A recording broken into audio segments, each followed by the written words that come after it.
একবার চারা রোপণ করলেই আজীবন ফলন। চারা রোপণ একবারই করেছি 34 বছর আগে, 33 বছর আগে।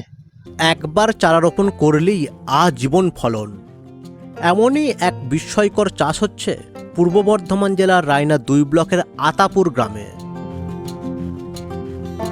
এই গ্রামেরই বাসিন্দা শ্রীকান্ত কুণ্ডু, যিনি 34 বছর ধরে চাষ করে চলেছেন এই পান, এবং এই পান চাষই পেয়েছেন অর্থনৈতিক সাফল্য।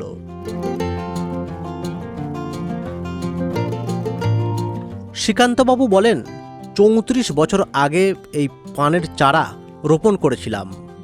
সেই সময় বাঁকুড়ায় বেড়াতে গিয়ে প্রথম এই চাষ দেখে আগ্রহী হই।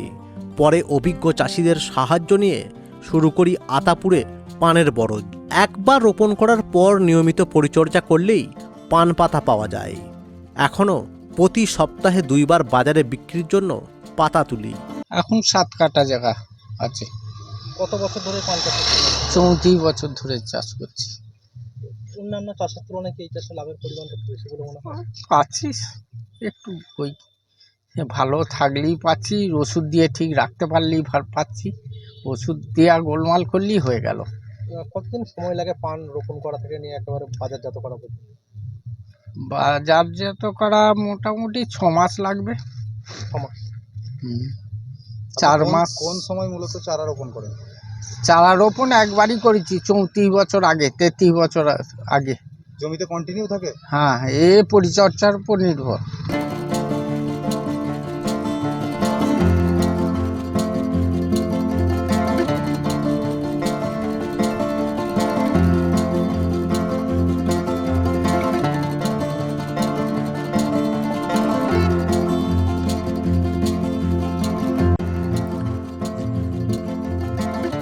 বর্তমানে শ্রীকান্তবাবু 7 কাঠা জমিতে পান চাষ করেছেন এবং প্রতি সপ্তাহেই প্রায় 2500 করে পান পাতা তুলছেন। এই নিয়মিত উৎপাদনের ফলে স্থানীয় বাজারে পান পাতা বিক্রি করে বেশ লাভ করছেন তিনি। এই তো আজকে রবিবার, ভালো ফলন, বর্ষাকাল সোমবারে হাট যাবো। 7 কাঠা জায়গার উপরে কতটা পান সারা বছরই কি কত তুলতে থাকেন? সপ্তাহে 2 দিন তুলি। সপ্তাহে 2 দিন। সারা বছরই আমি পাতা তুলতে থাকি। এখন 2500 করে মোট তোলা হয়। 2500 পিস। 2500 পিস। আপনারা কি পিস হিসাবেই বিক্রি করেন? হ্যাঁ, পিস হিসাবে। স্থানীয় কৃষকদের অনেকেই শ্রীকান্তবাবুর এই সাফল্য দেখে আগ্রহী হচ্ছেন বিকল্প চাষ হিসেবে পান চাষে। যেহেতু একবার বিনিয়োগে বহু বছর ফলন পাওয়া যায়, তাই এটি আর্থিক দিক থেকেও লাভজনক। যেখানে ধান চাষও করা যেতে পারতো এই জমিতে, বা অন্যান্য সরিষা চাষ যেখানে ব্যাপকভাবে হয়েছে, সেই জায়গায় পান চাষ করেছেন কারণ হিসেবে কি মনে করছেন? আমি 50 একটা বাইরে বেড়াতেই, বাঁকুড়া বেড়াতে গিয়েছিলাম আদিবাসীদের সঙ্গে, যে দেখি এরকম তখন 10 পয়সা করে পিস।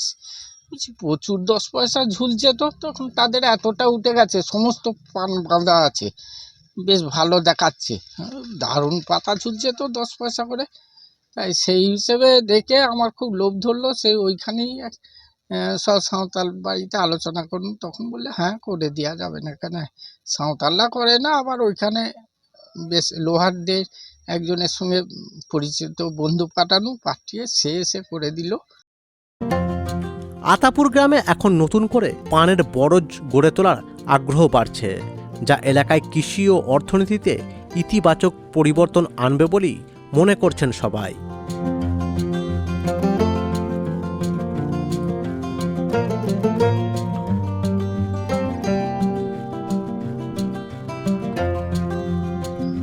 একবার কি গাছ লাগালে 34 বছর আগে লাগিয়েছিলেন? হ্যাঁ, একবারই লাগিয়েছি। এখানে কীটনাশক প্রয়োগ করতে হয় নাকি অন্য কোনো সার, জৈব সার?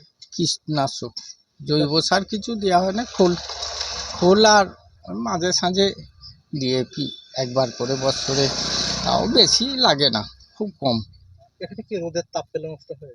হ্যাঁ, রোদের তাপ পেলে, পুরোপুরি রোদের তাপ পেলে পানের কালার আসবে না। এই যে তলার কালারটা, এই কালারটার দরকার। বর্ষার বৃষ্টির সময় কোনো ক্ষতি হয় না যখন বেশি বৃষ্টি হয়? হ্যাঁ, বেশি বৃষ্টি হলে তো পান হবে না, কম হয়। আর আপনার গোড়ায় জল জমে গেলে, জল যদি কাটার না থাকে, জমে গেলে গোড়া পচে যায়। তো অন্যান্য পানের তো অন্যান্য প্রকারভেদ শুনেছি, মিঠাপাতি বা বাংলা পান, এটা কি পাতা? এটা বাংলা পাতা। এখানে কি বাংলা পাতাটাই মূলত?